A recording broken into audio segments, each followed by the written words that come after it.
اب آنے والے کی حاضری جمعے کی نماز میں نہیں لگتی، اب یہ ظہر کی نماز میں حاضر ہوا۔ وہ ملائکہ اپنے رجسٹر بند کر کے خطبہ سننے کی طرف متوجہ ہو جاتے ہیں۔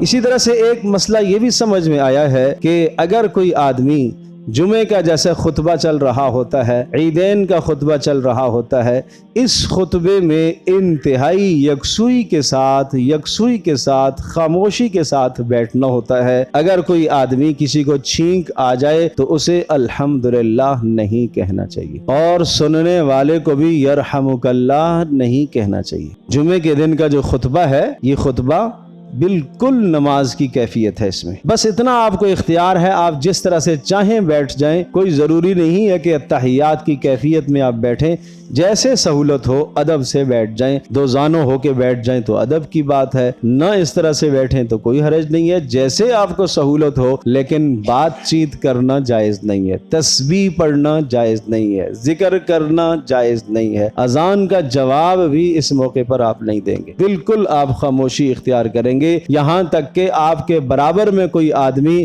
اگر بات کر رہا ہے تو اس کو آپ چپ یہ بھی نہیں کہہ سکتے، اشارے سے بھی یوں نہیں کہہ سکتے کہ خاموش ہو جاؤ، جیسے آپ نماز میں کسی کو نہیں کہہ سکتے کہ خاموش ہو جاؤ، اشارے سے بھی چپ کرانا جائز نہیں ہے، ورنہ آپ کے جمعے کا ثواب سارا ضائع ہو جائے گا۔ جمعے کے ثواب کا دار و مدار ہی خطبے پر ہے، عربی کا جو خطبہ ہے اس خطبے پر سارا دار و مدار ہے ثواب کا۔ آپ جانتے ہیں جمعے کے دن 2 رکعتیں ادا کی جاتی ہیں، 2 فرض ادا کیے جاتے ہیں، یہ جو 2 خطبے ہیں یہ 2 فرضوں کے قائم مقام ہیں، لہذا اس معاملے میں بڑی سستی کرتے ہیں کہ بالکل آخر میں آتے ہیں۔ حدیث پاک میں آتا ہے کہ جب امام منبر پر خطبے کے لیے بیٹھ جاتا ہے تو وہ ملائکہ جو اجر لکھ رہے ہوتے ہیں، کون پہلے آیا، کون بعد میں آیا، کون کس وقت آیا، وہ ملائکہ اپنے رجسٹر بند کر کے خطبہ سننے کی طرف متوجہ ہو جاتے ہیں۔ اب آنے والے کی حاضری جمعے کی نماز میں نہیں لگتی،